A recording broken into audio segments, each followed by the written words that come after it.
Hi hello నమస్తే, నేను మీ anchor Shiva. Welcome to iDream media. ఈరోజు మన ముందు ఉన్న guest Bigg Boss season 8 lady tiger ఈరోజు మనతో ఉన్నారు, ప్రేరణ. తనతో మాట్లాడి హౌస్లో మనకు తెలియని విషయాలు తెలుసుకునే ప్రయత్నం అయితే చేద్దాం. హాయ్ ప్రేరణ గారు, ఎలా ఉన్నారు? హాయ్, నేను బాగున్నాను. మీరు ఎలా ఉన్నారు? నేను బాగున్నాను. ముందుగా congratulations for top 4. Thank you. ఎలా అనిపిస్తుంది మొత్తం అబ్బా, ఎక్స్పీరియన్స్? మీరు టాప్ 4 అంటే చాలా బాగా అనిపిస్తుంది. ఎందుకంటే చాలా మంది టాప్ 4 మర్చిపోయి జస్ట్ టాప్ 5 అంటారు. దానికన్నా ఒక్క మెట్టు పైన వచ్చాను, 4కి వచ్చాను. సో అది చెప్తే ఇంకొంచెం సంతోషంగా అందుకే ఉంటుంది. చెప్పా. చాలా చాలా సాటిస్ఫైడ్గా ఉన్నాను. ఎందుకంటే ఇప్పుడు సెకండ్ వచ్చిన పర్సన్కి, థర్డ్ వచ్చిన పర్సన్కి నాకు తేడా ఏం లేదు. ఫస్ట్ పర్సన్కి కప్ వచ్చింది, డబ్బులు వచ్చాయి, కార్ వచ్చింది, ఏదో ఆ పొజిషన్ నుంచి ఆ పేరు వచ్చింది. కానీ సెకండ్, థర్డ్, ఫోర్త్, ఫిఫ్త్ వీళ్ళందరూ ఫైనలిస్ట్ అంతే. సో నేను కూడా ఆ ఫైనలిస్ట్ దాకే వచ్చాను. బట్ నేను అక్కడ రావడానికి చాలా కష్టపడి నా 100% ఇచ్చి అక్కడ దాకా వచ్చాను. దాని తర్వాత ఆ ఫస్ట్ ప్లేస్కి వెళ్ళే అంత సపోర్ట్ రాలేదేమో, అందుకే నేను 4th దాకే ఆగిపోయాను. కానీ నేను ఎంత ఎఫర్ట్ పెట్టాలో, నేను ఎంత గట్టిగా ఆడొచ్చో మొత్తం ఆడేశాను. అండ్ నన్ను అట్లీస్ట్ ఫైనలిస్ట్ దాకా నన్ను సపోర్ట్ చేసి అక్కడి దాకా తీసుకొచ్చారు ఆడియన్స్. ఒకే ఒక అమ్మాయి. యా, అది కూడా బాగా అనిపించిందా? అంటే డెఫినెట్లీ ఒక మొత్తం అబ్బాయిల దాంట్లో ఒక అమ్మాయి అనేది ఒక అచీవ్మెంట్ లా ఉంటుంది. ఎందుకంటే చాలాసార్లు మాకు గేమ్స్లో కానీ దేనిలో అయినా ఫిజికల్ కూడా పెట్టారు. సో యూజువలీ ఫిజికల్ అంటే డెఫినెట్లీ ఆ అబ్బాయి బాడీ వైజ్ స్ట్రాంగ్ ఉంటారు, అది ఏమి చేయలేము. అయినా నేను అబ్బాయి అమ్మాయి ఏది చూడకుండా గట్టిగా పోటీ ఇచ్చి ఏదో నా కష్టం నేను పడి అక్కడ దాకా వచ్చాను. సో నేను అక్కడ వచ్చాను అనేది నాకు జెండర్ది ఇదే లేదు. మేమందరూ బాగా ఆడాము, వాళ్ళు సపోర్ట్ చేసి మమ్మల్ని తీసుకొచ్చారు. కానీ ఐఎమ్ స్టిల్ ప్రౌడ్. అక్కడ టాప్ 4 దాకా అందరిని బీట్ చేసి వచ్చేసాను అనేది. బానే ఉన్నాయి. బాడీ పార్ట్స్ ఏమైనా డ్యామేజ్ అయ్యా? అప్పుడు అంటే నిఖిల్ అంతా ఎవ్వరికి డ్యామేజ్ కాలేదు. వాడు ప్రతిరోజు మెడికల్ రూమ్కి వెళ్ళాడు. మాకైతే ఇలా ఇలా చిన్న చిన్న మార్కులు. ఈ మార్క్స్ అన్ని అప్పుడే ఇవన్నీ స్క్రాచెస్ మొత్తం. సో ఇక్కడ ఇది వెళ్ళట్లేదు అసలు. ఫుల్ మార్క్స్ క్రీమ్ వేసుకోవాలి. ఫీల్ అవుతున్నారా? లేదు, ఇదంతా చూసుకుంటే నేను సాధించింది చాలా ఉంది అనే ఒక ఫీలింగ్ వస్తుంది. మిమ్మల్ని లేడీ టైగర్ అనే ఒక టైటిల్ పెట్టి మిమ్మల్ని పిలుస్తున్నప్పుడు మీ ఫీలింగ్ ఏంటి? చాలా బయట ఏదో జరుగుతుంది, ఇక్కడి నుంచి సంతోషం వచ్చేస్తుంది. అంటే మా వాళ్ళు ఈవెన్ ఐ డోంట్ థింక్ మా ఫ్యామిలీ వాళ్ళు కూడా నన్ను అలా పిలిచారు. కానీ బయట నాకు ఏ సంబంధం లేని వాళ్ళు జస్ట్ నన్ను చూసి నా గేమ్ ని అప్రిషియేట్ చేసి నా 100% నేను ఇస్తున్నా. కానీ అది ఎదుటి వాళ్ళకి కనిపించి నేను ఒక లేడీ టైగర్ లా ఆడుతున్నాను, లేడీ సింహం, లేడీ పులి, ఆడపులి ఇదంతా పిలుస్తున్నప్పుడు నిజంగా ఒక్క సంతోషం ఏంటంటే నా ఎఫర్ట్స్ అలా వెళ్ళిపోలేదు, గుర్తిస్తున్నారు. నేను ఆడింది వాళ్ళ దాకా వెళ్ళింది. అండ్ వాళ్ళు వేరే ఎవరెవరో నా గురించి చాలా గర్వంగా ఉన్నారు. అండ్ నాకు ఈ టైటిల్ ఇస్తున్నారంటే అది చెప్పలేనంత సంతోషం. అది ఆనందం కూడా కాదు, అది అన్ని మిక్స్ అయ్యి ఒక ఫీలింగ్. అబ్బా ఏంటి అలా వాళ్ళకి నేను అంత నచ్చేసానా అలాంటి ఫీలింగ్. మీకు ఆల్రెడీ ఎక్స్పీరియన్స్ ఉంది, కన్నడ బిగ్ బాస్ సీజన్లో ఎక్స్పీరియన్స్ ఉంది. ఆ ఎక్స్పీరియన్స్ వల్ల ఇక్కడ ప్రేరణ చాలా తెలివిగా మైండ్ గేమ్ ఆడింది అని అనే వాళ్ళకి ఏం చెప్తారు? నేను నిజంగా మైండ్ గేమ్ ఆడాను అని అనిపిస్తే నాకేం చెప్పాలో తెలీదు. ఎందుకంటే నేను మైండ్ గేమ్ ఆడుంటే 4th కాకుండా ఇంకొంచెం పైన వచ్చేదాన్నేమో అని నాకు అనిపిస్తుంది. నేను ఏమీ ఆలోచించకుండా అక్కడ కెమెరాస్ ఉన్నాయా, మైకులు ఉన్నాయా, టీవీ మీద ఉన్నానా, ఏది ఆలోచించకుండా అసలు నేను ఇంట్లో మా హౌస్ లో ఎలా ఉంటానో ఆ హౌస్ లో కూడా అలానే ఉన్నా. మా వాళ్ళ నా చెల్లితో, నా ఫ్రెండ్స్ తో ఎలా ఉంటానో అక్కడ కూడా అలానే ఉన్నా.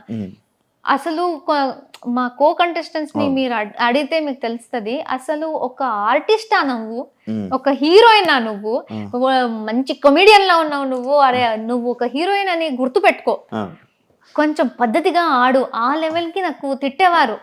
ఎందుకంటే అసలు ఆ హీరోయిన్ లా ఉంటాను, హీరోయిన్ నేను ఆ కాన్సెప్ట్ లోనే ఉండను, పిచ్చి పిచ్చి పనులు చేస్తూ ఉంటాను, స్నానం చేసుకోకుండా తిరుగుతూ ఉంటాను, గోక్కుంటూ ఉంటాను. అరే గోక్కోకరా ప్లీజ్, కెమెరాస్ ఉన్నాయి, నువ్వు గోక్కుంటూ ఉంటే ఎలా ఉంటుంది, నేను ఇలా గోక్కుంటూ ఉంటాను.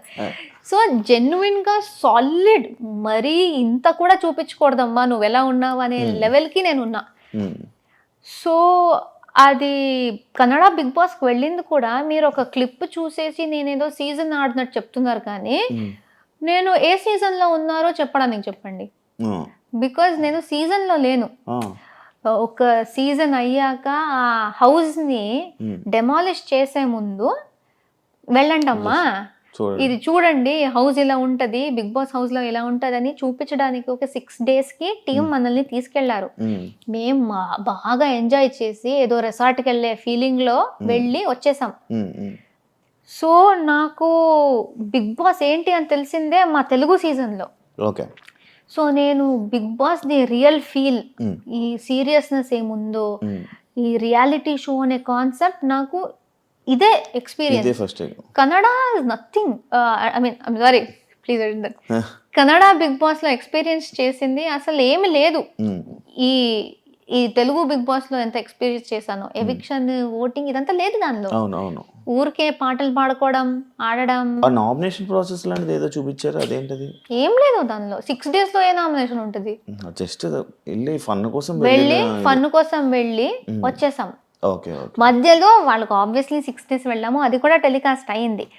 దానిలో ఒక టీఆర్పీ కోసం ఒక ఫీల్ అది ఇది సెట్ చేయడానికి అందరికీ చెప్పారు, మేము మిమ్మల్ని హీరోయిన్స్ లా చూస్తాము, కానీ మీ లైఫ్ లో జరిగిన ఏదైనా స్టోరీ చెప్పుకోండి అనేసి.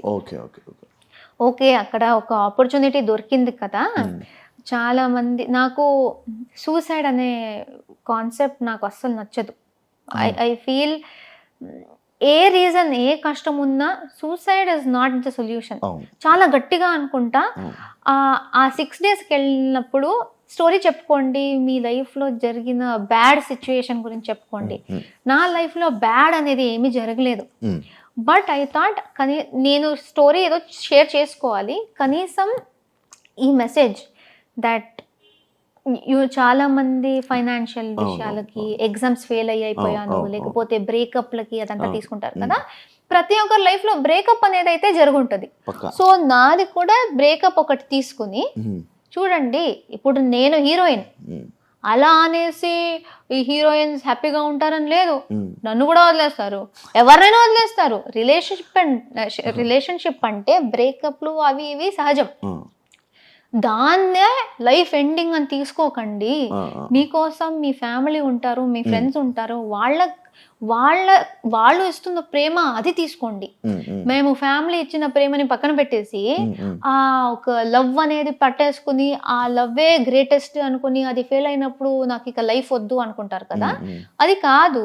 So take your life seriously, మీకు ఎప్పుడు మీ ఫ్యామిలీ అనే వాళ్ళు ఉంటారు. ఈ మెసేజ్ ఇవ్వడానికి అది చాలా వైరల్ అయిపోయింది. So I think that is the video. నేను ఇప్పుడు వెళ్ళినప్పుడు ఐ థింక్ ఇదే వచ్చింది. సో చాలా మంది అనుకున్నారు నేను సీజన్కి వెళ్ళాను అనేసి, కానీ వెళ్ళే. ప్రేరణ గేమ్ ఏంటంటే అవతల వ్యక్తిని పోక్ చేసి వాళ్ళ రియల్ని బయటికి తీసుకొని వచ్చి ఇలా చేస్తూ ఉంటుంది, అవతల వాళ్ళని ఎక్కువ పోక్ చేస్తూ ఉంటుంది అని అన్నారు అనుకుంటున్నారు. యాక్చువల్లీ దానికి ఏం చెప్తారు? మీకు అందరూ నన్ను పోక్ చేసింది కనిపించలేదా అంటాను. ప్రతి ఒక్కరు అంటే నాకు అందరికి ఈజీగా తెలిసిపోయింది. ఇప్పుడు నాతో ట్రావెల్ చేసిన ఫస్ట్ ఓజీస్ అందరికి ఒక 1-2 weeks లోనే తెలిసిపోయింది దట్ నాకు కోపం ఫాస్ట్ గా వస్తుంది. అండ్ 5 weeks నేను ఉన్నా టీవీలో, వైల్డ్ కార్డ్స్ అందరూ నాకు ఎక్కడెక్కడ ఏమేం ట్రిగర్ అవుతుంది అంతా చూసుకుని వచ్చారు. సో ఒక్క పాయింట్ లో అయితే నాకు ఎక్కడ కోపం వస్తుంది, దేనికి కోపం వస్తుంది అందరికీ తెలుసు.